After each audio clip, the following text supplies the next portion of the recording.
You ready? Okay. Welcome to the July meeting of the Southampton Village Planning Commission. Want to start, do I hear a second to approve the minutes for June? Second. Okay. All approved? Aye. Okay, thank you. So, a number of items today. There is an agenda here for anyone who wants to see it. Want to start with, we've been asked by the trustees to review and give them comments on a proposed local law. So, this has two parts. The first part is to approve which is the approval of landscape and screening plans for tennis courts.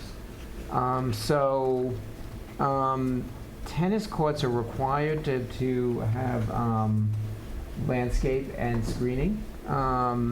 Right now, there is a process where someone who's applying comes in to make their application to the building department.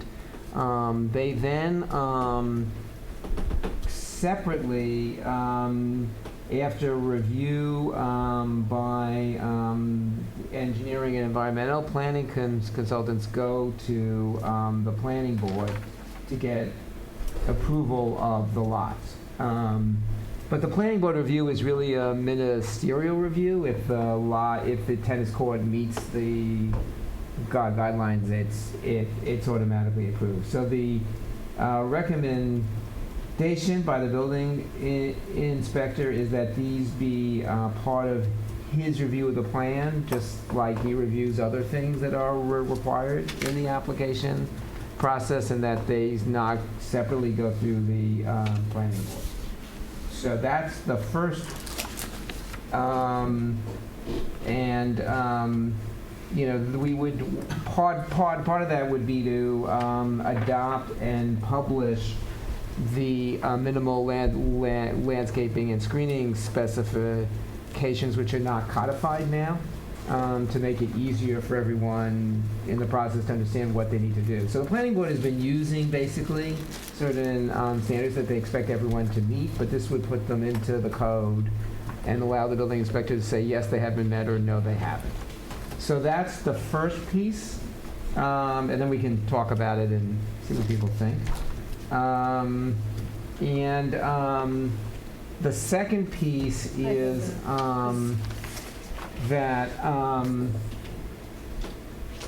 so if you have a flag lot, what we officially call a flagpole lot, you also are required to take the landscape plan for the lot currently to the planning board. It's this quirk in our code where, do you have a copy of the law? Looking for a copy of the law? Yeah, I have it here.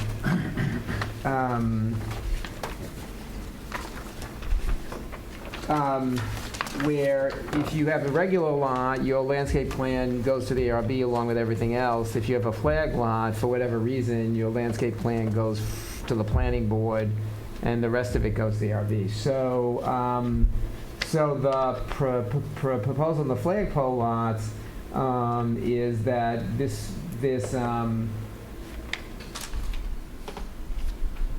that we would adopt minimum landscape and screening specs for those lots, and only if you didn't meet that would you have to go to the planning board to get a exception.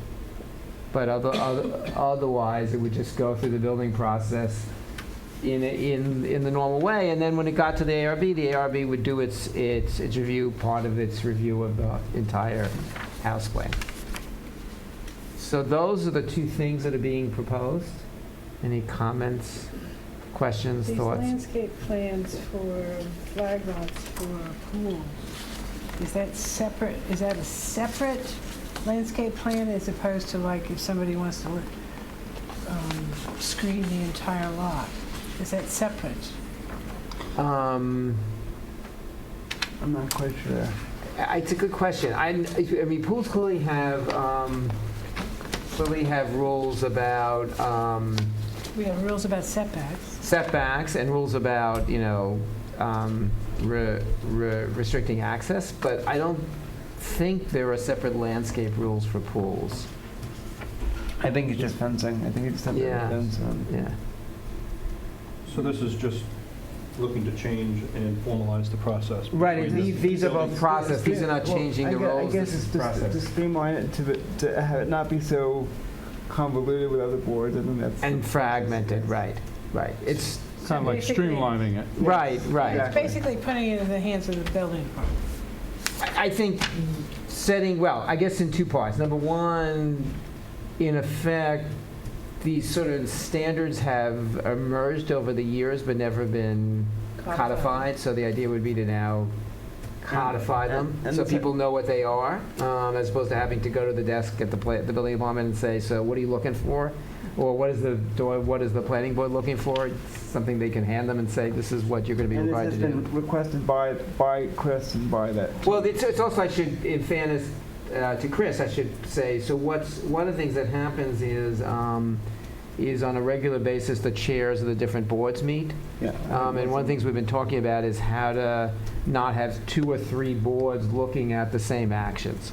So on the flag lots, for example, we have this funny circumstance where the planning board's looking at the landscape plan, the ARB is looking at the house plan, but the ARB in looking at the house plan is clearly also looking at the landscape plan. So Yeah, it's yeah. really a duplicative review, which is not helpful, I think. So as chairs, we've also been talking about how to streamline and make the process more targeted. And I think the planning board at this point, most of their approvals, certainly of tennis courts, are fairly ministerial. Yes. You know, they're just saying, okay, you met it, you're doing what you need to do, fine. Yeah. So, I mean, there are a few that are controversial, but, 90% of them are. It has been noted, I think, that Yeah. the planning, that the building department doesn't really have a checklist. Correct. I think and they're that working on They're that. working on that. Okay, so that would be then part and Right. parcel of that Right, checklist. correct. Okay. Questions, thoughts from the audience? Can you stand up and say your name? It's a very quick question. Yeah. I wondered if noise abatement, Name. Sorry. Evelyn Conrad, 18 South Roscoe Drive. Okay. Is noise abatement part of the tennis court requirement? Furthermore, have you looked at the fact that there are 3 tennis courts now planned at the head of Corrigan that has replaced the development that was originally planned there at the park? 3 tennis courts. Have you looked at that, and have you got any comments? It's sort of timely because they're about to nail that down, and it's a lot of tennis courts, plus Well, I don't know if it's the pickleboard. village or the applicant. I don't know if it goes to the village. Is that part in process? Yes, it's. Well, yeah. it's not yet finally approved, so it would be kind of worthwhile you making comments. So I guess 2 separate things. I don't, it's a very good, quick question about the noise abatement. I think we need to find out if it is. I don't know the answer, honestly. Well, that was Including of community tennis courts, you know. Right, the noise abatement was why they sunk them however many years ago. right. Yeah. Has that been effective? I don't know. Well, I don't know. there are noise rules. I Right. mean, there are, Hours. hours, yeah. But on the second one, the planning commission does not comment on individual applications, just not something that we do. Other questions, comments, thoughts? But do you Okay. think this is okay, Paul? I think I think these are good ideas. I think we should certainly, I'd like to write a letter back to the trustees who asked for our comments. Certainly bring up the issue of whether noise abatement is a part of this. Anything else that people think we should be? I guess we can bring up the checklist, say that we do hope that this is Might as part of well. a general Might as well. checklist being Yeah. prepared, which I agree with you, is certainly needed. Yep. What is your experience with these landscape plans? Pretty straightforward? Yeah, they just, have the criteria. Generally, it's 4 or 5 foot tall evergreens Right. around the tennis court. Right. That's the minimum requirement. Right, everyone knows what they are, right? I think that's why the planning board thought it really didn't make sense for them to continue to look at these, Exactly. because they're really not, there's really no, Yep. you know. And all the runoff needs to be contained into drainage structures and, Right, right. recessed into the Are they ground. still sunken? Are they still sunk? They have to be. There have to be some, I hope so.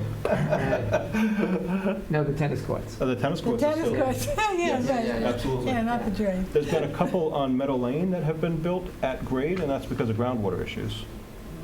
But then with that, they have to do berming around the tennis courts. They should actually raise those, because pretty soon water's just going to... Right. Well, that's a whole different. Well, no, it's actually considered by FEMA that it's okay if the tennis court gets flooded. It's the Yeah, house right. that's not supposed to be flooded.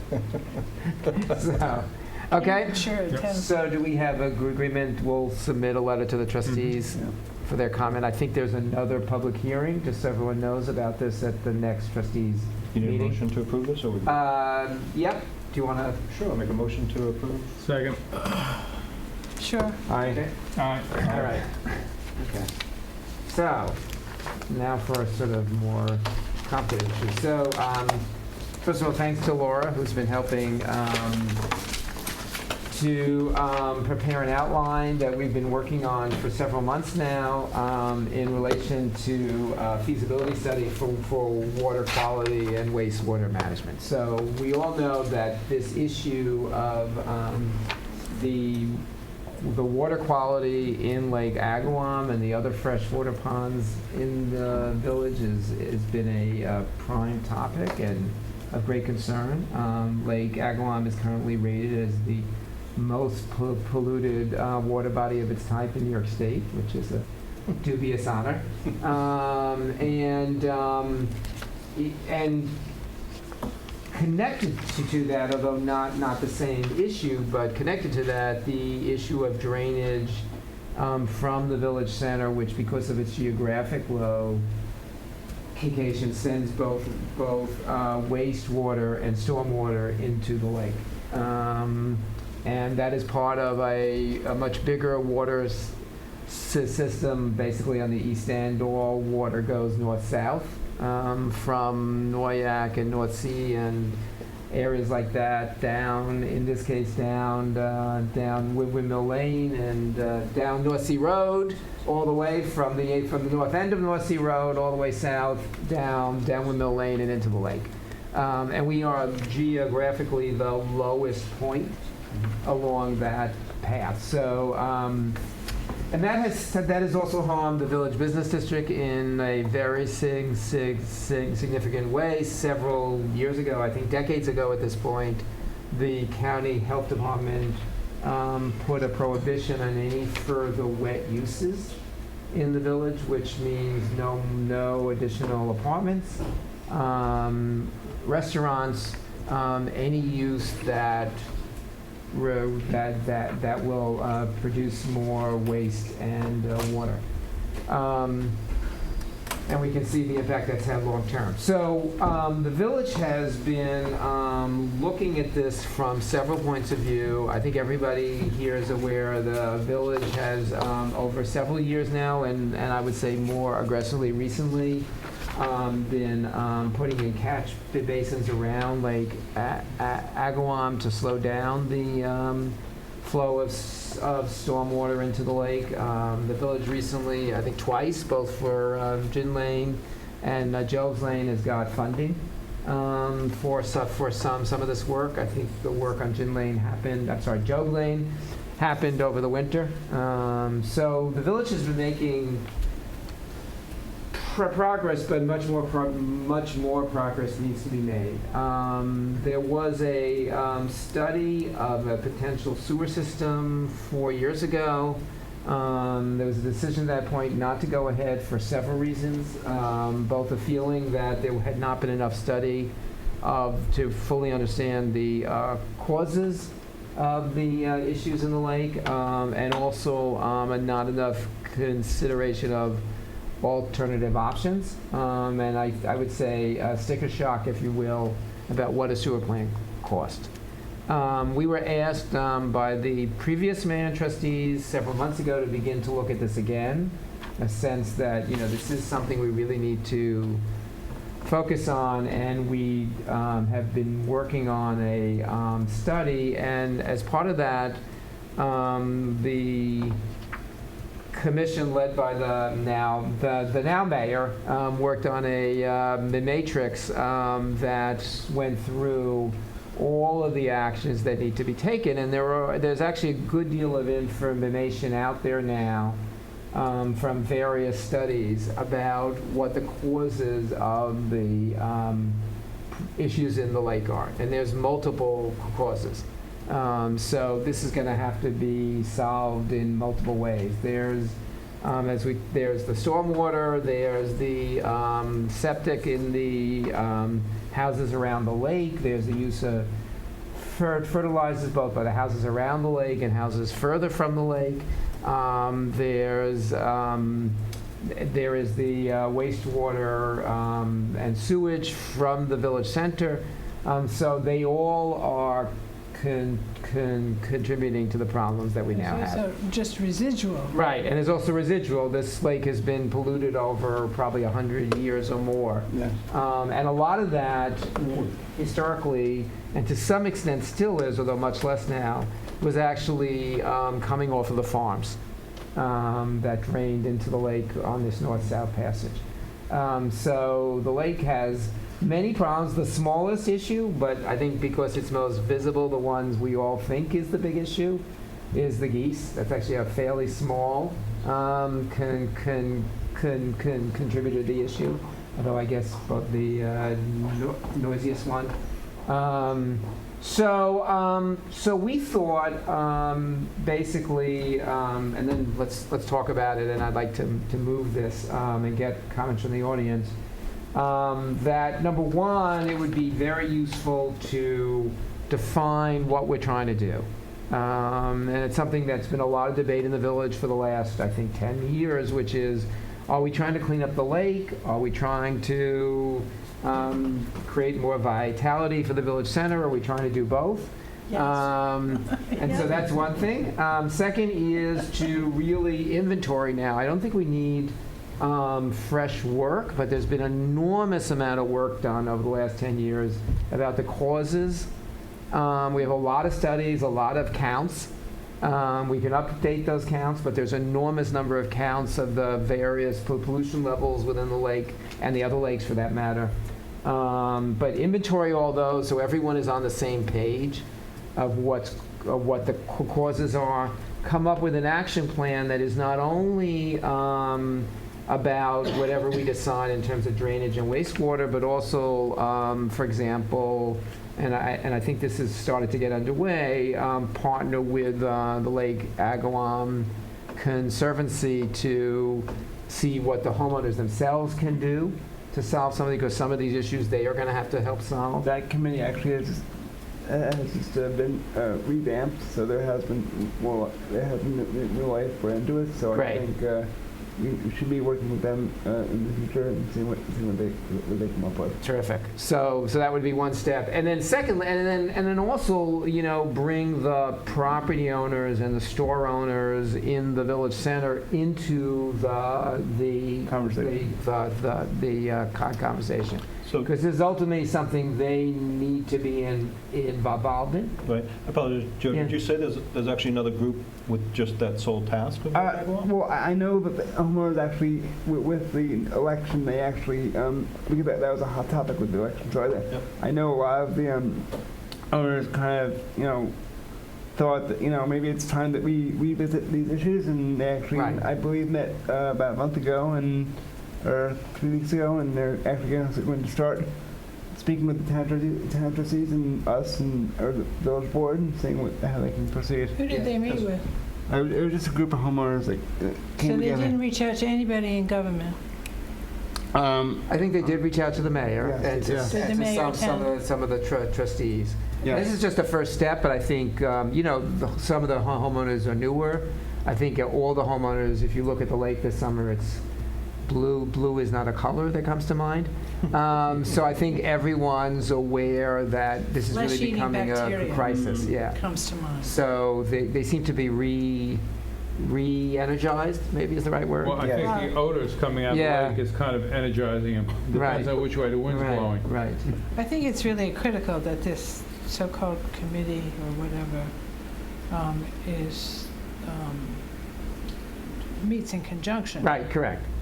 Yep. And Joe, thank you for mentioning one of the group that needs to be involved because they actually control the coastline of the lake Is to the some extent. town Is the town trustees. trustees and the odd governmental structure we have. So, for example, as you may know, the issues along Gin Lane, the town trustees control what's planted next to the lake, not the village. So maybe there should be a forum. Right, correct. Which I think we talk about in here. We really need forums, and we need to, I think, this time, try to develop some consensus so we're all on the same page. And the final piece of it is once we understand the issues that we're trying to solve and reach some consensus about it, look at the various options and to what extent they help meet those, solve those issues. And lickety-split. Right, and we know two of them that have been come up. There's the more traditional sewer approach, and then which is what West Hampton has done and Sag Harbor has done, and then there's cluster systems, for example, which are now approved by the county, and so to look at those as you wrote so eloquently through a lens of how are they financed? What did they take to be approved? How do you implement them? How do you enforce them? What's the long-term? Right, what's the long-term look at them? So it would be because I think everyone jumps, and I'm probably as guilty of it as anyone else, everyone jumps to the answer rather than what we're trying to do and how to solve it. It's important that this maintains a face of multifaceted. Right. In other words, it's not just Lake Agawam. Right. I mean, Yep. I know that Mayor Warren has put as number one on his agenda Right. to revitalize the village center. Right. And to what effect would something like this aid in that purpose or mission? Right. Well. And that's important. Yeah, and let me go back, I said this before, and I don't want to be boring, as I'm sure many of these meetings are, but, this started 12 years ago, literally, when Mayor Epley first came into office, I believe, or early in his term, where we talked about the need to do something about drainage, and the decision was made, let's first create a plan for the village center, create zoning for the village center. Which we did. Because what people had seen in other towns is when the sewer goes in, it spurs a lot of development suddenly. So the idea here was to do the zoning first so that the sewer would basically allow things to happen that had already been zoned and approved and reviewed and thought about. And so that happened, a study done by Aaron Krantz, Exeter and Q. That had many parts. We'll talk about one of the other parts later. That was put into place first before we were going to do anything about the village center. We kept saying, so some of us at the time, Max Sammy probably more than anyone, that the village center could not survive long-term unless it became more diverse. To go back to its original shape, which was having residential units within the village center, which is historically what existed. It more diverse in terms of entertainment options, cultural options, food options, and that it would not survive otherwise. Unfortunately, it turned out to be accurate, I think. All too accurate. So we created an arts district along Job's Lane. We passed a law that said you couldn't put offices on the ground floors on Main Street and Job's Lane. We did a number of things to try to reinforce it. But ultimately, without these wet uses, it's very hard to perceive how the village center is going to be able to make it in the new retail landscape. So I think this is very critical, but those are sort of two separate items that converge, but they are, as you say, separate items. And finally, I think, the question in part is, what is the area, I guess what you're asking, one of the things the study needs to look at is, are we first just looking at the lake? Are we looking at the lake, and then, for example, are we also including Town Hall and some of the other buildings that clearly are part of the issue? Do we put the houses along the lake in some type of district so the village can enforce, making sure something happens? Or I we- think that would be maybe a decision, Right, perhaps, that is reached by the forum right. of the committee of homeowners Right. and the business owners Right. and the other government people to put their heads together to see, because these are the most affected, Right, and so maybe they could lead on that. right. Right. And given that there's a lot of flag lots and there's a multitude of different lots, shapes, and on South Main, and Jim, and South Main, and First Neck, I think we have to leave that to them in terms of what they want to do, because as Laura said, they're not going to want to be dictated to as what they should do. Well, no, my intention was not that, and I don't want to be dictated to by them either. So information is to be shared. Yes. Right, right. So, so we have an outline.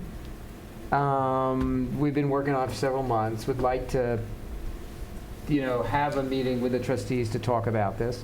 There are some early action, and then I'll leave it over to the audience for comments. There are some early action items that I think are being thought about. One is, and this has come up in another context, but it's something we might want to expedite looking at. So there is, obviously, everyone's aware, a sewer treatment facility adjacent to Southampton Hospital. The H2M study concluded that was not a practical option for the village because of both limited capacity and fairly old technology in that plant. So they were not certain that a reuse of it was going to save any money as opposed to building a new plant. But it's something we should definitely look at because that's an issue that's coming front and center now that the hospital's about to move. Well, and So, also, it takes care of a different area. correct. It may be we come back and Geographical say, area. gee, that's a great option for Old Town Pond, for example, Yeah, not for the right. village center. The problem you're gonna have is where you're gonna put the sewage treatment plant. As soon as Right, you mention right. where it goes, not in my backyard. Right, Well, right, right. that, I think Mark has looked at a site that I think, to my mind, would not cause too much consternation with the NIMBY people. It's not within the village, though. That's the problem. Right. Well, It's across the highway. yeah, well, So- I don't know.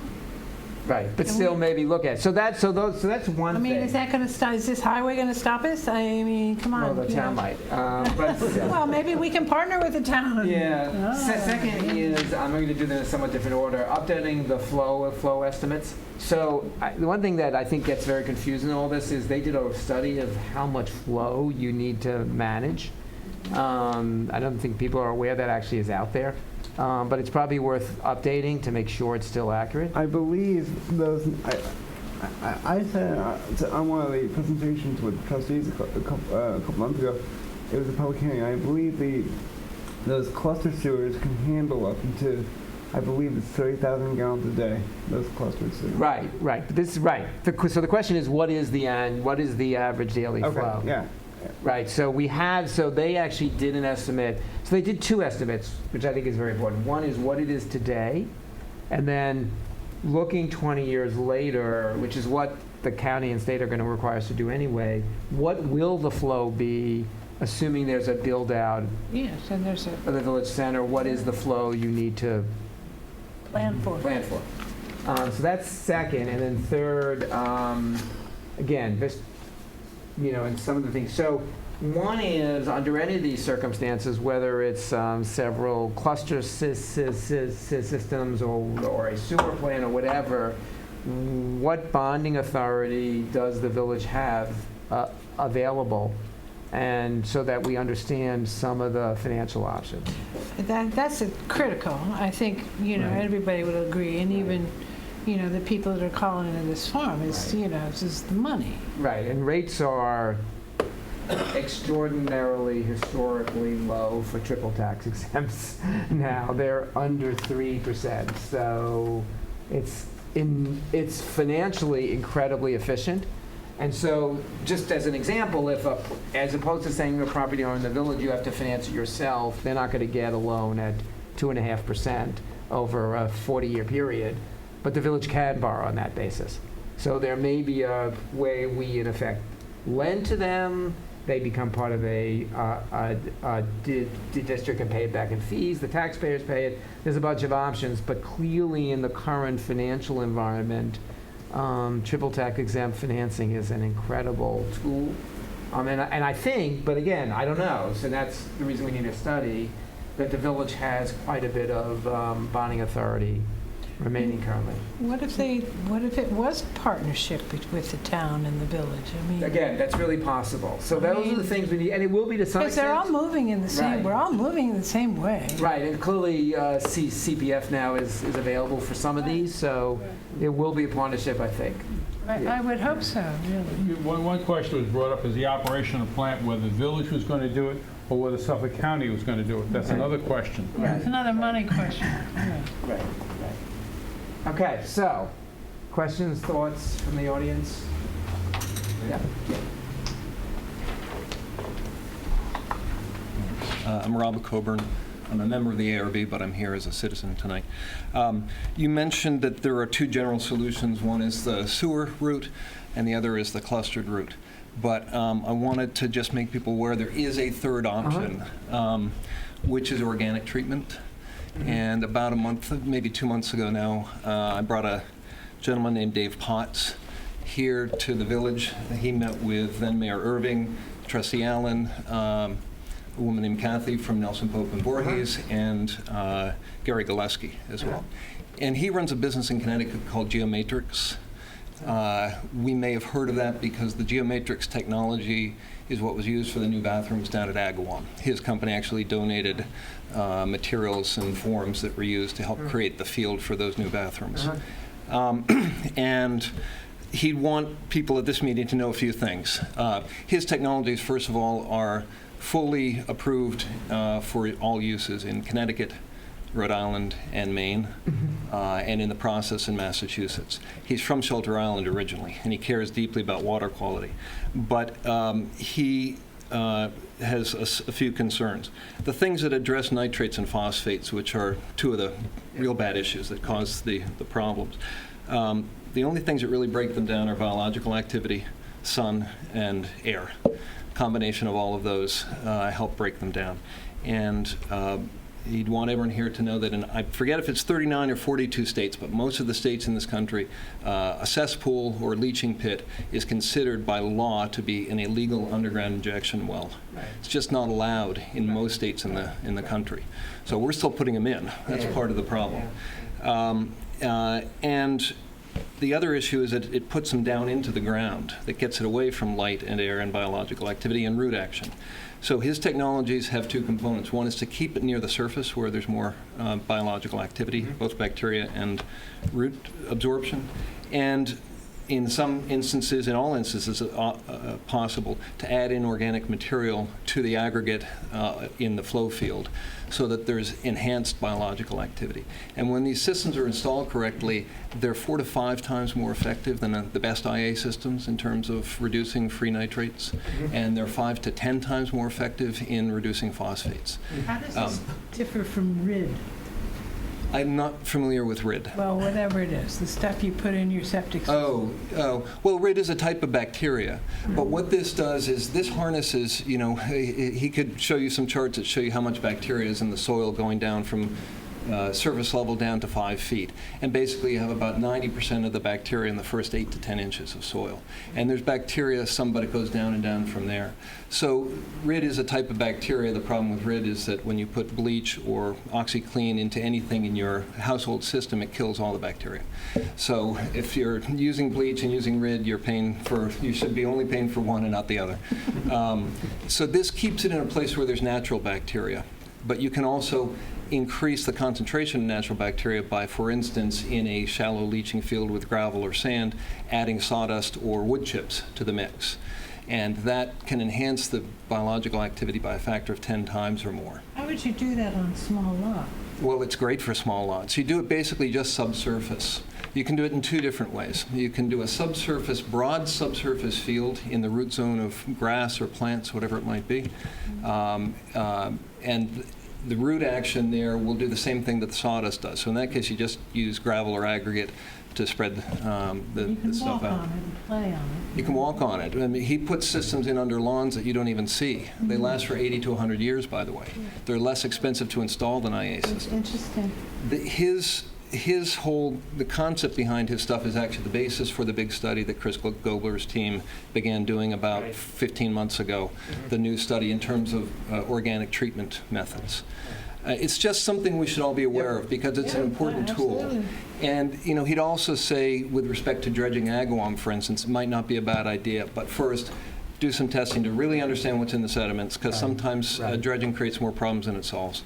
And secondly, unless you're stopping that 50 to 100 years of septic and fertilizer and pesticide charge that's already in that big basin you talked about, Right. several miles of drainage, Right. we could all go away tomorrow, off because we won't win the lottery. We could all leave here, and you'd have the same problem, and you could dredge the lake, Right.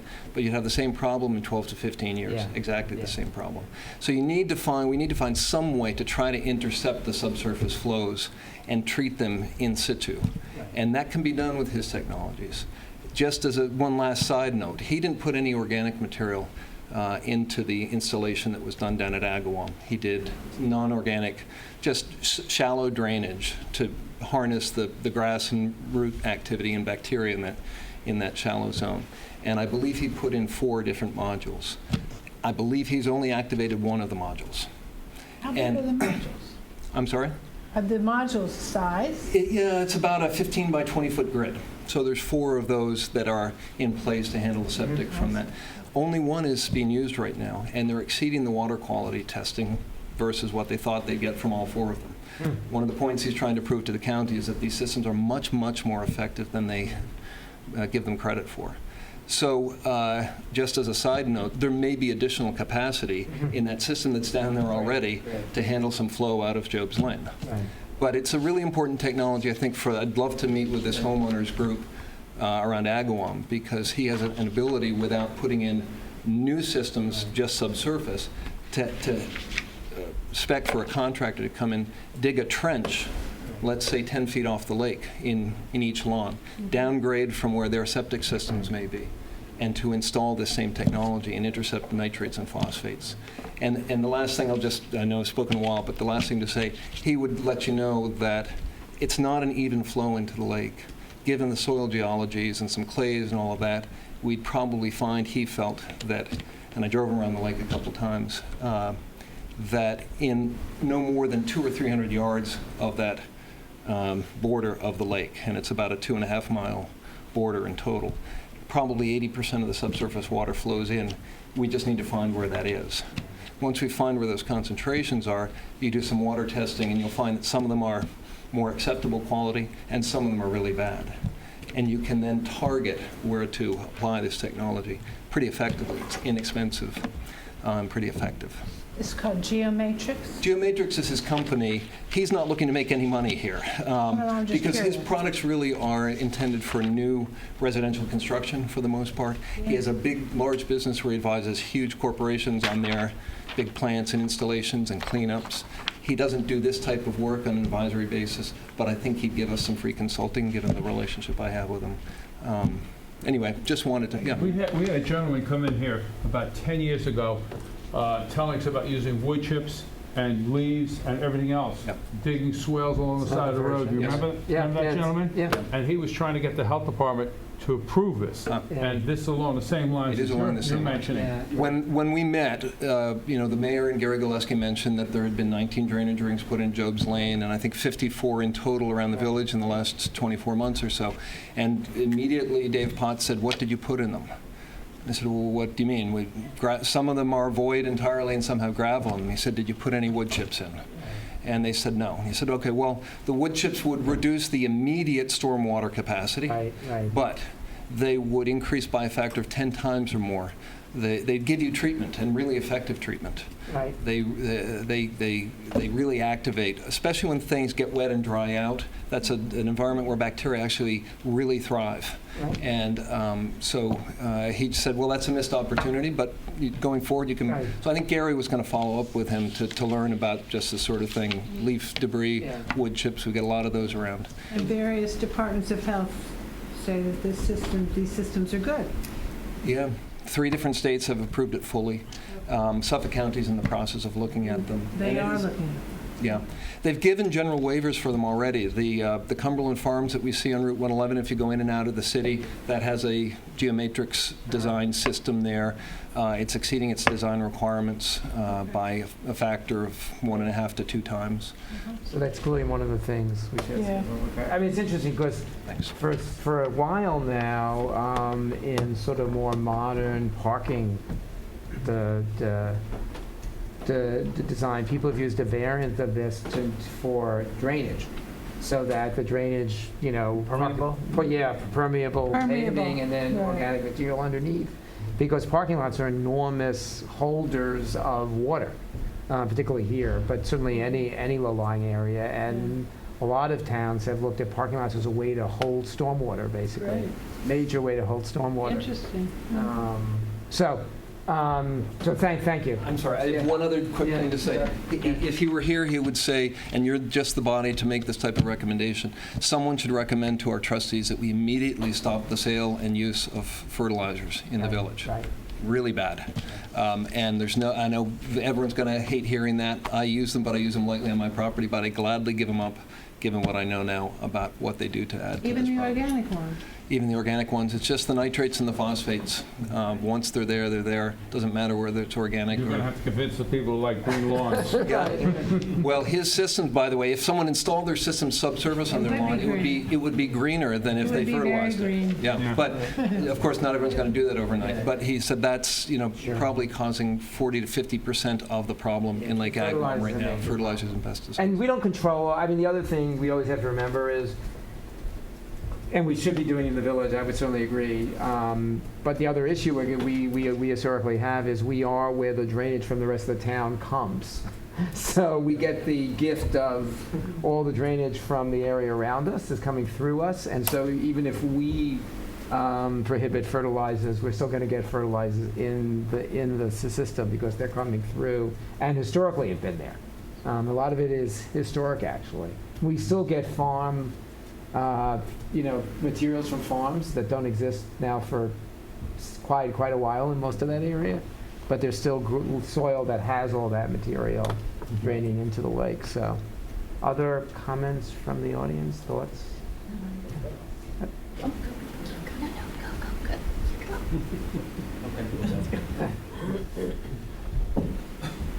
So thank you, Rob, for saying that, because we are adamantly opposed against fertilizers and pesticides. They're killers, no pun intended.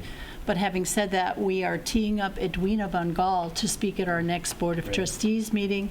She's a leading authority on the use of alternatives and leads an organization called the Perfect Earth Project.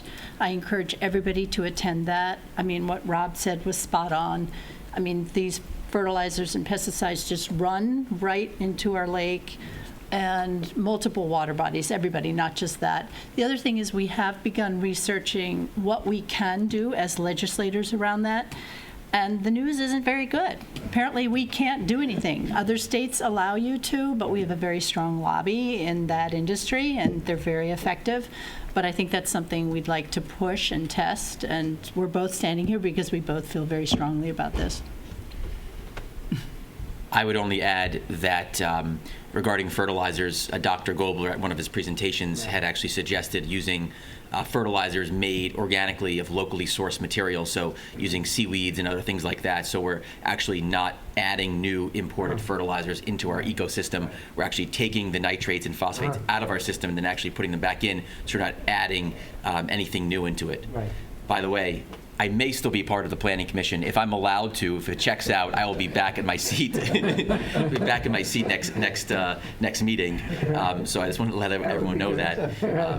So that's really good. I was unable to attend the first part of the meeting because I had a Southampton History Museum meeting, but there are some other things I would love to discuss with the commission.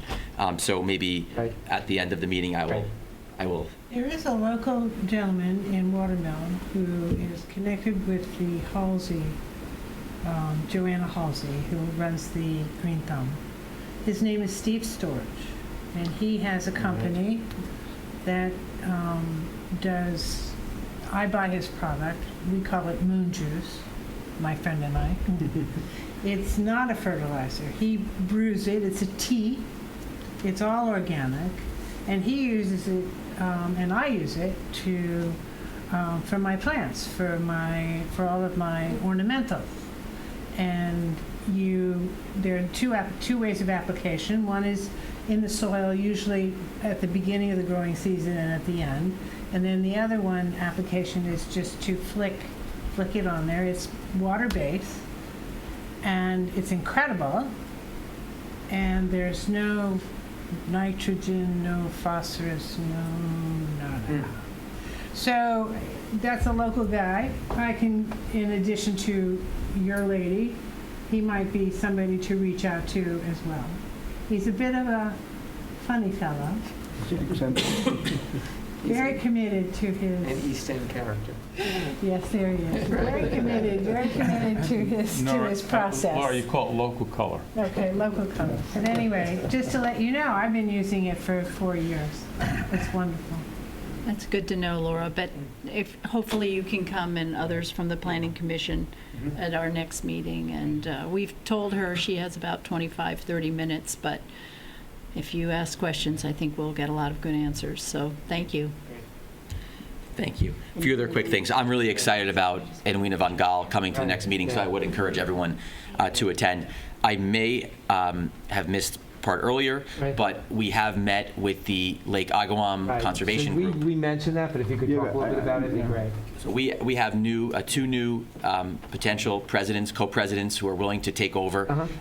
The group had initially gotten some steam and kind of lost some momentum. So hopefully we will now be injecting some momentum and energy back into the group. So we have two new co-presidents who are not only willing to take the lead and communicate with the rest of the homeowners around the lake, but hopefully also willing to donate some of their own personal money into the nonprofit organization in order to jumpstart the process. That includes, encouraging everybody to add buffer zones around their home. Again, that might be a discussion with the ZBA and some other boards as well. And then as far as the fertilizer discussion goes, they might be willing to take the lead and demonstrate that they don't need to use these imported chemical-heavy fertilizers, and then we can kind of get some also PR around the fact that they're doing it, and then hopefully others will follow suit. The other thing is regarding, did I miss the sewage or the water treatment portion of this? Yeah. Okay, I don't know to what extent we could also ask HQM to explore further, but I did meet with two members of Southampton Hospital, and I discussed we did talk about that. Yeah. What they said is that their system is at 40% capacity. 60% is still available. It's about 100% in total, so they have about 60,000 gallons of wastewater treatment they can use each day. They would be willing to work with us. They might want to charge us for how much water they can treat, but that is definitely an opportunity to explore because it is there, and they seem to be quite willing to work with us. Obviously, they're just asking for good communication with the village, and then. Lastly, I guess we also did parking as well, or no, not yet. Is that going to happen tonight? Yes, or okay, yes. I'll get to that as well. Okay, thank you, everyone. Thanks. I just have one question. I think it was brought up that we looked into it, and the health department said if they ever change the use of the hospital, they would need that whole total sewer treatment plant for that new project. The health department wasn't in favor of us tying into it. Really? Yeah. I don't remember. Do you remember? Because we looked at it, because I'd worked in a plant, and they told me they're using 1/3 of the plant. Right. And there's actually two sewer treatment plants, one in the hospital and one in the rehab center. But between the two plants, it's like night and day. the Southampton Hospital is old. The one up the rehab center is like, you don't even notice anything around the place when you go into it. You go inside the plant there, and you definitely know you're in a sewer treatment plant. Right. I mean, Mark's not here tonight. I know he's a big Right. fan of public-private partnerships, but Right. this would be a good opportunity to discuss with them updating Right. Yeah. that It system. would be to make sure that, Right. we're not going to be running into, with the health department. Right. But I thought that was brought up at a meeting, that the health department said if the hospital ever changed use and became a condominium, they would need that whole plant for that. I don't think that was the issue. I think the issue was they would need to modernize the plant. They Yes. couldn't operate it There's the as it memo. had been operating. Yeah, Because there's the a, plant is fairly antiquated. Oh, it's old. So, yeah, so if they were to use it for anything other than the hospital, it had to be modernized. And that may be a Yeah. good partnership between well, us and them. Mark wrote a memo about that. Yeah, And I yeah. sent it to you. Yeah, that's right. Yeah. That's right. Okay, thank That may you. be part of the partnership. So, Parking lots? other comments from the audience on this topic? Yes, sorry. Christine Sullivan Whitaker. I live on County Street. But I was really happy to hear that you might consider joining with the town and trying to get some initiative about a buffer zone around Lake Agawam. My family had a Stanford White House from 52 to 84, and it was on 6 acres, and it's the James Hamden Robb 1885 house, and it's kind of next to the lily pads near the former Shaheen house, Right. which is Old Trees, I think. Yes. In any case, I just, my mother always said it was a swamp, and we weren't allowed near it growing up. And but I think that the efforts to test what's down there on the bottom, which I think the trustees had brought up at the trustee meeting, is important. But I mean, clearly, it's very important that I'm happy to hear that you're looking into natural alternatives. And also to not just thinking that the sewer is the only solution. Thank you. Just one question. I was talking to a professional engineer, and the gentleman from Stony Brook University that's very Yes. knowledgeable, Yeah. he suggested that possibly getting one of his students to write a thesis on going over the whole lake and writing a complete thesis and to get his degree, and that would cover a cost that we wouldn't have to fill in. Thank God. Doctoral thesis? Huh? Doctoral thesis, postgraduate? Yeah, something like that. That makes a difference. It's Other not a high comments, school. questions? Yes. J.D. Singh, a resident of the village. I think also we should be in contact with both the town and the school district, because really, in terms of the use of our septic availability for most of the year is mainly those two large facilities in the village, and they could hook in, or they should be part of this solution, I think. Yeah. And I would imagine the town's septic is probably pretty antiquated in that building. And I don't know about the school district, whether that was redone when the building was added on to recently. Right, I don't know. But that might be, those are 300 to 400 people every day of the week for most of the year. So I think having them included in the process, and also hopefully paying for part of their share, Right. would be helpful. And then in terms of anything that we might want to recommend, I think as quickly as possible, getting something out to residents, because I think everybody in the village really wants to clean up these water bodies, whether it's Old Town, Cooper's Pond, Lake Agawam, and I think if we could do a campaign where we informed people, what do we think are the best practices right now that people ought to try and have their landscaper take, or they themselves take, things that you should avoid doing. People don't know what those are. And I think it would really be important to try and get that out there with a tax bill from the village. The next village tax bill perhaps could have a flyer that would, tell you, or something online, tell your landscaper what they should be doing. And I think those would be really good, because, we can keep putting off the problem. We all are having too much alcohol, but if you don't stop drinking today, you're never going to solve that problem. So you've got to start somewhere by cutting back, and rather than trying to find out what the ultimate final solution is going to We're be. going to do a 12-step program for fertilizers. Exactly. Thanks. A marketing campaign would definitely be, because Thanks for saying that, too. You need to stand up. Yeah, sorry. I'm just going to throw in, having done some more of my own research on this, you know, the people who set the tolerances or the application rates on your bag of fertilizer are the fertilizer companies. They have an incentive, it's not going to surprise anyone, to tell you to put more on than you should. What a lot of commercial landscapers do, I don't want to paint them with a broad brush, but what a lot of them will do is increase the dosage by another 50% or so, because they want their clients to see immediate results. So we're probably over-fertilizing by 2 to 3, maybe even 4 times.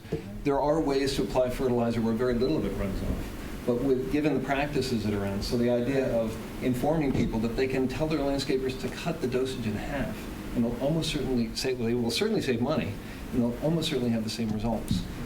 Even just that as a start would be a great thing to do. So, do we have agreement to, we will add in the items that came in today on the outline and present this at the next trustees meeting as series of recommendations? Okay. Agreed? Yes. Yeah. Okay. Thank you, Adam, Paul. Okay, for your review. Okay, so this is an item that came up several years ago, and we've had some talk about whether or not it's something that we could now move, and I'd like to bring up, and then if the mayor and trustee hopefully want to comment, and I'd like to get thoughts from the audience. So when the Planning Commission worked on the Village Center Master Plan many, many years ago, which I think Bob and I are the only ones in this group who were around.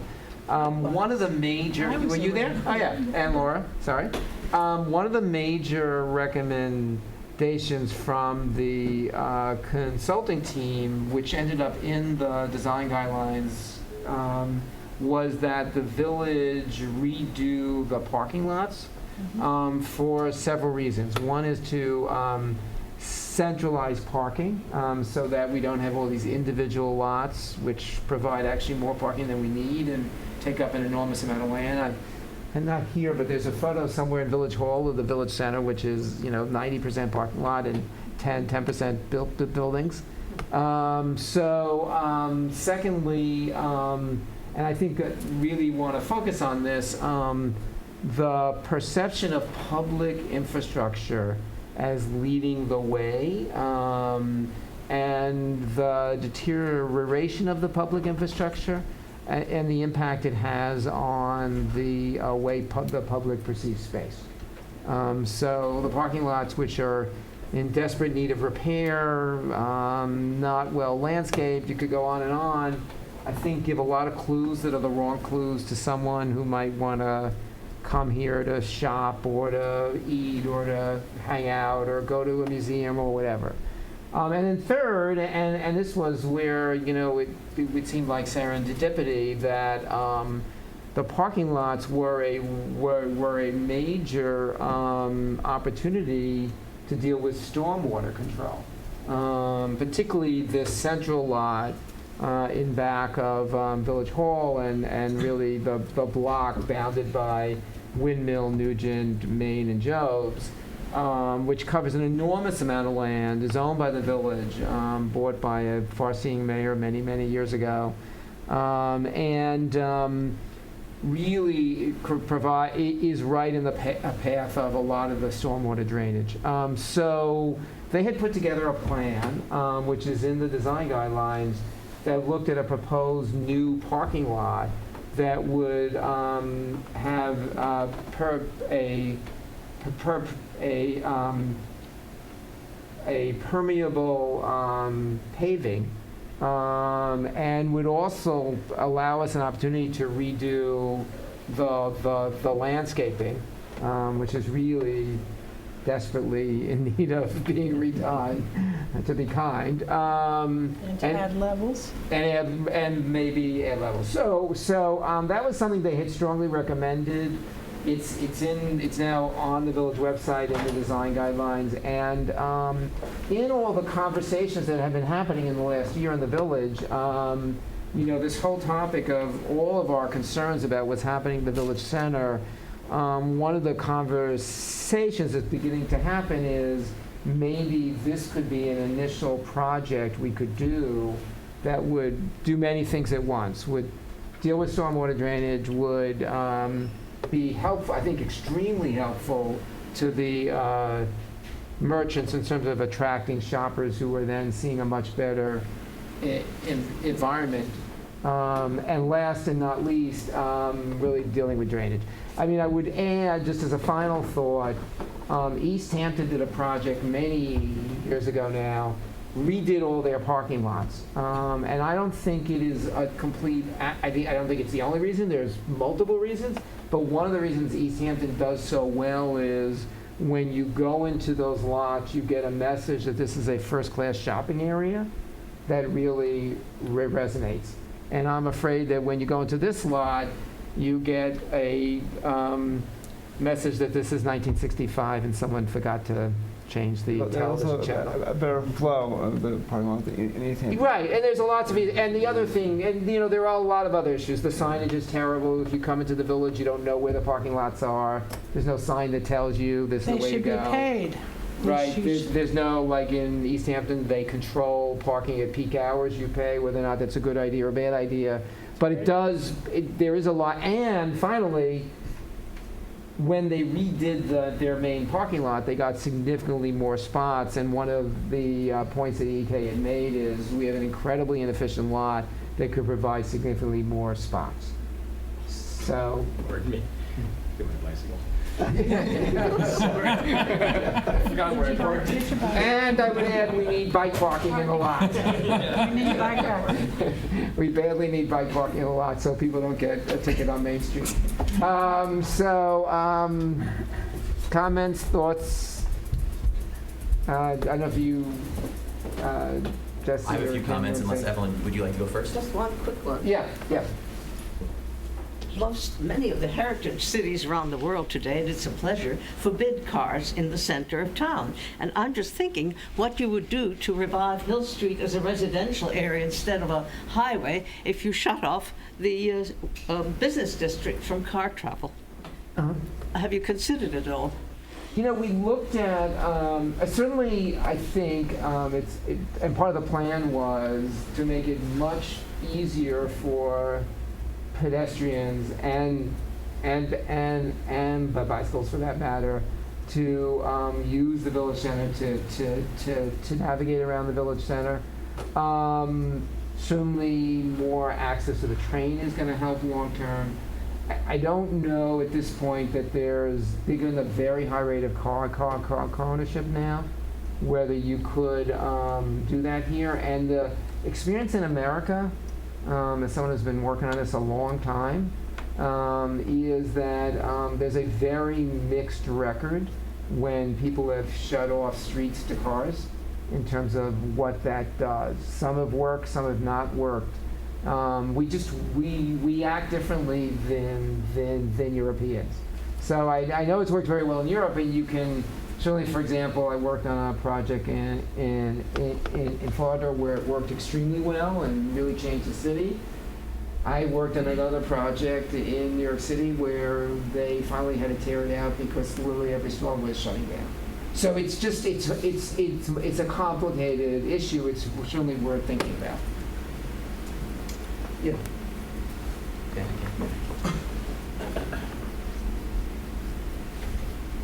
So I'm very happy that we are working on this project. I was actually, Joe, sorry to put you on the spot. I was talking to Joe last night, and maybe he's willing to be our parking commissioner as far as looking at all of the parking that we have in the village, not just our central parking lot kind of in the back of some of our stores on Main Street, but also all of our parking lots across the village, and find out, number one, who actually owns the parking lots, if we're leasing out those parking lots, if we're getting leased to. And so I'd love to figure out how to actually consolidate all of those parking lots so we know actually who has the authority to actually do something there. and then reach out, one at a time to all of the lessors, lessees, owners of those parking lots, so we can actually improve everything. I don't think, it goes without saying, but when you go park at our central parking lot in the back, or when you go visit Citarella, or when you're parking behind Chase Bank, our parking lots are unfortunately filled with potholes. They're probably not laid out efficiently in order to gain maximum parking. At the same time, as Joe has pointed out regularly, we need permeable paving so that we don't have drainage issues. So I think that'd be an amazing opportunity for the commission, and I'm happy to help as well, for us to kind of study exactly who owns what, how it all is laid out, and then once we get that information, we can then attack our parking situation and then figure out how to improve our parking. And to put a time limit on it, it'd be nice to actually see this done. So when people come back, our summer visitors come back, Memorial Day weekend of 2020, they can say, wow, they've really improved their parking around here. So I think that'd be nice to happen. Would this also include, paid parking, the ticket system that they have in East Hampton? Would that also be included in this? I don't see why not. I mean, it's a revenue stream. You'd have to make it one way though. Yeah. There's several entrances, so you have to make one way, one way out. I just want to bring up a thing. Wait a minute, I'm sorry. Meridian, and Moon sat at that end of the table, and he was Make it always one talking about way? a parking garage until I was in Florida and started looking at parking garages. And the way they design parking garages, they don't look like parking garages. But what's happening with us is the outside the village boundaries, it's growing, and we've become the commercial hub. So eventually, our parking area isn't going to be large enough. So eventually, we're going to have to look at some type of parking garage. But when they built parking garages, they're not poured concrete, ugly-looking buildings. They landscape and they design the concrete so they don't even look like that. I walked by one for years and never realized it was a parking garage. So one day I suddenly realized I'm walking by a parking garage. Right. It's something we should keep in mind. Right. Sorry. It's one way? What is that one way? In order to have a ticket thing, a ticket registrar. Yes. You'd have to have it one way in, one way out, so there's no double. There's no double ticketing, so that the flow of the traffic would work better. Yes. We got too many entrances. it's very hard It's to just do. it's just. Yeah, but what I would say, just speaking to your point, is there is much more sophisticated parking lot designed now. For example, it's an easy example. In many lots, and this is very common in some places, you have separate spaces for smaller cars because you can squeeze in more spots. For the three of us in the village who don't drive an SUV. That would be great. They even have it at the post office now. Yeah, they have it at the post office now. We don't have enough handicap spaces. I mean, it's pathetic. It's like, I can't believe that we actually are following the law with the number of handicap spaces we have. So there's a lot of things you could do that would really create, as you said, you could actually fit more spots in the same physical space. The Citarella lot, which I hate to use as a good example, and I see what I think, the closest we come to major fights going on there. But when they redid the lot, and when the Citarella store went in, one thing that was interesting to see is they squeezed in a lot more spots. In a place that we thought was being fully utilized, and they managed to squeeze in by, for example, putting spots at a right angle along the road, and they just put in a lot more spots. So one of the things we did in the zoning that would allow what you're talking about to happen is what the village had done after World War II is, because it was a very suburban approach to zoning, is they required every building that was built to have its own parking and meet its own parking ratio. That's how you got all these lots around the village. So when these new buildings were built on Windmill Lane, for example, and on Newton Street and the old post office and all of them, they each had to have their own lot with their own controls, their own entrances and exits. And so we moved into this era of all these crazy individual lots. What we did in the zoning and when we redid is we broke that So we allow a building to take credit for a central lot, and that central, if you build a parking lot now, you have to give access to other lots. So you can't build a parking lot that just serves your lot. So what we see, for example, on Job's Lane, where you have individual buildings that have their own parking lot and put up big signs saying, you're not allowed to park here, which my guess are illegal to begin with. They were probably originally licensed as just lots for the village. But be that as it may, that would no longer be allowed. So you have a central lot. So if you, for example, on Nugent Street, as new buildings get built, you would create one lot along the back, rather than these, and you wouldn't have 12 entrances and all the geometry that takes and everything else. So what you're talking about could happen. You could now, these people could now basically give their lot to the village and not be worried about their certificate of occupancy or their requirement to have parking. Is there a plan, though, to put a section that's multi-levels? We don't have, obviously, a plan for anything at the moment. We need a plan. And Is that a consideration? I think we should be open-minded. Obviously, we have to take into account what the public opinion is as well, but I think we should consider everything. There's no, as we discussed with the sewer study, we shouldn't rule out any solutions before they become available. The question is, Paul, do you think we should go and try to go engage somebody, or do you think it's one too many studies, or what's your opinion on that? I think we should come to some agreement on what we want to do, and then engage, yes, a parking engineer, probably working with the landscape. This is an opportunity, within a Rita Van Gaal type, to take this land and say, how do you now create landscaping that is natural to the east end, and that really provides an opportunity for drainage. Once all the lots are identified. Right, exactly. Right. I don't know if they can do that, but we can probably do that as just a commission to identify. Yeah. I think that should be an ongoing project. Right. And then the last thing I'll add, and maybe you guys might not like this, but I'm almost thinking that we should have a second commission meeting. But I think we should have our main meeting as we do here, and then we should divide the commission into two different teams to work on different projects, and then come back to our main meeting, so we could have one team working on parking, one team working on the lake. And this way, we have a little bit of a focus, and then we can kind of all work together in that one meeting. And then that second meeting could be a work session. It could be at everyone's own schedule. So I just wanted to throw that out there. I don't know what everyone thinks about that, but I think that'd be helpful. Yeah. And it's something we did many years ago. We've done it, and we do it from time to time. We used to have a regular second meeting, so. Yeah, and we do it, we have other things from time to time. This way we can say, Joe and Laura, you guys are responsible for getting that data and then coming back to us on the main meeting and determining, again, who owns Which that lot. data? What What's data? the data as far as who owns which lot and who's leasing them. Not to say it's your responsibility, but I know Joe might want to tackle this. Hey, But, Joe can do this. He's already volunteered. okay. Okay.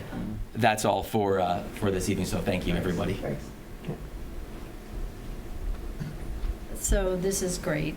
Getting in a permeable parking lot will already be a home run. We have so much runoff. But I think we also need to consider traffic. And I don't know how we can analyze the parking without thinking about traffic. So we had a little bit of an email exchange in the last couple of days, but we've had an increase in traffic overall. We've had an increase in bicyclists as well as pedestrians, and many of them choose to walk to the village, not as many as in the winter, but often in the summer you see them and they can't even cross Hill Street. This is an issue that Rob Coburn has raised on many occasions. So I don't think we want to boil the ocean, but how can we add an analysis to the parking study that looks into some of those heavily trafficked corridors and redirects the activity, so we siphon off the shopping, we want to stay in the village, we allow the people who unfortunately drive through here to continue driving through here, and then we alleviate what I'm seeing an increase of, just congestion from bicyclists coming up and down Main Street and up and down Jobs, which they don't even know they're not allowed to do. Right. We've got to somehow manage that, and I don't want to create, a big study where we don't get anywhere, but we have two traffic corridors that are very, very vexing for the village. One is Pine Street and you know, Hampton Road where Citarella is. I mean, it's a nightmare for all those residents. And I think the other is really Hill Street coming into the village. Particularly because the vast number of cars were making a left turn lane onto Windmill because they've used this as a bypass from the highway. Right. One thing I'd like to mention, I think the village should put left-hand turning arrows on every single light in the village. Because if you try to go down David White's Lane to get out, with the traffic coming through, you can't make that left-hand turn. Yeah, no, Or if that's you're trying to go impossible. into the school, it's impossible. Absolutely impossible. You need You to could put... sit for 5 lights, Yes. right? Yes. Oh, my You husband- wanted to...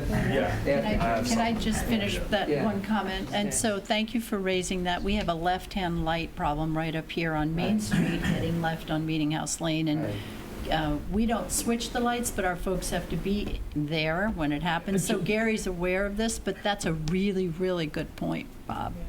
It's a Probably really, had In Florida, Yeah. every single intersection has a left-hand turning. Exactly. It's so much easier. It's easier. When I'm on County Road 39 and want to turn onto McGee Street to get back into the village, it's suicide.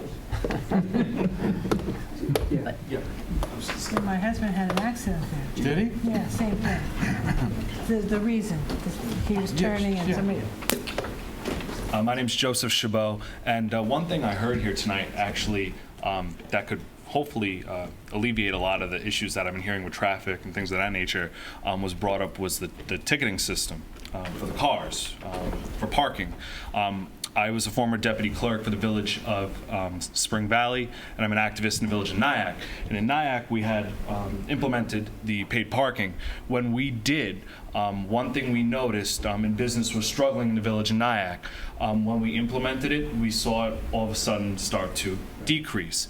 But then what we got together and decided was having peak and off-peak hours when it was implemented, and the usage of that paid parking, we actually had great success to drive business and enforce people to not go out during hours that we didn't want them there. I was actually talking to Kim this today and Joe earlier. You didn't bring it up, that's why I was like, I have to mention it. And I want to give a shout out to Joe and Kim on this issue, that when it was implemented properly, we saw drunk driving go down, we saw bar nightlife decrease. So we saw noise reduction implemented because people didn't want to risk getting tickets. They didn't want to, drunk driving went down, and business did pick up. Because at first people were saying, why are we going to pay to park, on top of spending money in the area? But you're going to see traffic improve. And I do think that issue that you brought up with the paid parking, if implemented properly through those kiosk systems, is a great idea. The license plate and the timer, you're generating revenue, and you're impacting the environment, traffic-wise in an appropriate way. did you make a lot of money? In the village of Nyack, yes. Really? It was, I don't have the exact number off the top of my head, but it was a great revenue generator. We did also have to implement a ticketing system for that, and enforcement, because the tickets started at $25 and went up to $50 for offense per day. Well, we had the brownies, in the summer. But yeah, I think the noise reduction, especially with some of the nightlife, I know, and again, I don't full-time live in this area, but I know that's a concern of a lot of residents is the nightlife. You will see a noise reduction, I would suspect, with that implementation. And Kim brought that up, and so did Joe, so just wanted to put that on record. Well, I think we should pay for parking, absolutely. I know we're talking about the central parking, but just to respond to Bob quickly, that left-hand turn on David White's Lane, the fact that it's so difficult, that sends traffic that comes to the hospital, comes to the schools, and comes to Mariner Drive back through the village and down Hill Street. It's why, as bad as the morning commute is, the afternoon commute down Hill Street is something like 16,000 cars a day. Morning commute's about 8,000 cars a day. It's about 16,000 cars a day because of that light and a couple other conditions like it. But I just thought, with respect to parking, I know you want to focus on central parking, I'd just ask, when you're looking at parking, I think we need to think about maybe having more parking at the train station, because the long-term regional traffic solutions are going to involve the train and the commuter routes that have been put in the morning, and maximizing parking at the train station is part of an overall parking solution, I think, for the building, and a revitalization effort as well. That would take a multi-level right there. Good. It would, in the back there. Okay, so, is there any other comments? Christie does. Yes, sorry. Sorry, I was just going to say, in your consideration of both the sewer and the parking lots and parking, I think it's very important that you realize that there are some streets that are one way where people are feeling claustrophobic, such as Cameron and Pine. Yep. I know Kimberly mentioned it, but the problem is that if you cut off the ability for people that have a car and live on that street to get home other than using Main Street, Right. and that's really the only way, or Meeting House, and then Right. come, North. well, no, you can go from Meeting House near Kimberly's house. Plain? You can go on, you can go on Pine and turn Right. left on Turn right. Walnut. Right, And then right, you can right, go through right. the parking lot, Right, yeah, is the only way to crazy. get home, other than by Fillingham, by Fillingham. By Bellingham. But I mean, if, because I understand because of that having been a grant, that they can't restore the turning right off Cameron. Right. So we really can't get out of there in a vehicle any other way, because we can't go back Right. near Yeah. the back of Main Street parking lot near La Charlotte, Yeah. so. One thing I would mention is, so, it's interesting, one of the reasons they did their redesign the parking lots in East Hampton is they had enormous issues that all the smaller, this is going to sound eerily familiar, all the smaller parking lots were getting enormous demand and getting overused, and there was fights literally in those small parking lots, and no one was using the main lot. Sound like Southampton, right? I mean, people will drive around the Cinderella lot 12 times, even though there's a lot here that has 100 spaces empty. I mean, it's amazing. You can watch it happen. This has been filling up though on the weekend. This is beginning to fill up again, but that's a summer thing. Yes. In the winter, absolutely, but- literally, And then Yes. the So- other thing so is let the me start. signal, Let the me finish. signal. Yeah, so one of the ideas that Aaron Krantz had come up with was, That was you need to give people a reason to use the main lot that has the most resources. That should be the nicest, easiest to use lot. And so when I go to East Hampton, I think it's true of most people, I first go into that central lot. I only park elsewhere if there's no room. I haven't been in the lot in back of the stores in Newtown Lane probably in 10 years that I used to use all the time. So what it did is it got people to use the bigger lots, which is always an issue in parking, and not put as much stress on the smaller lots, which would open up some of those lots to get redone. I mean, I think the Cinderella lot is what it is, and because of the uses. But some of those other lots, one of the reasons they get filled up is people don't want to park here, right? I mean, literally, you can go to that lot, the lot in back of Chase, just never a spot, right? I mean, it's always jammed. And it's the worst And it's the lot. worst lot in the village, probably. And yet the central parking lot, the same day, could have multiple vacant spots. So the question is, why are people doing that? And I think a lot of it is this lot feels uninviting, difficult, far away to. Right, but I was really more talking about the access. Well, but it in affects one-ways. access because Well, you except might be able to reduce some of the use of those lots.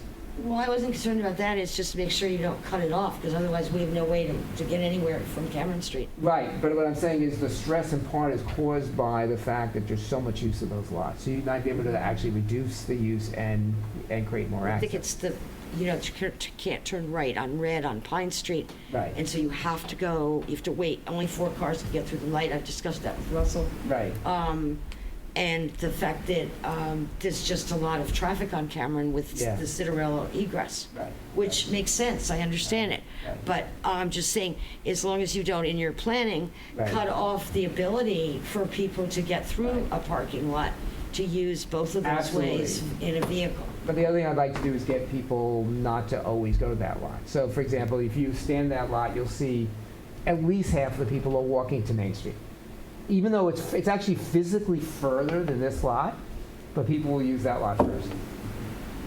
So that's part of the problem we have. Yeah, and then I want to wrap this up. Yeah. I don't see how you can consider the parking without considering traffic flow. And Right. I'm wondering if one couldn't do at least a one-week test of closing off cars just from where Crate and Barrel is to the traffic light, and on Main Street and Job's Lane. Just those two. Our center is not a huge demanding thing. I think you would generate a lot of store traffic. The street has been closed for events. Well, They've got a lot of complaints.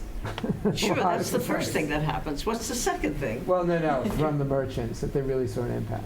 Yeah, I mean, as this man said, I think you really have to think these things through. of course you do, but it seems to me you can't really study parking without studying the traffic Yes, flow. yes, absolutely. Wasn't there some plan to turn West Main into a street? Yes, that's part of the parking lot design. Yeah, and that also Create goes to basically an bottom. alternate street. Yeah. So I want to wrap this up. So we're going to keep talking about this. Joe, you're going to lead the effort Yes. on parking. Parking. If you need help, Joe, call me. If you need a ride.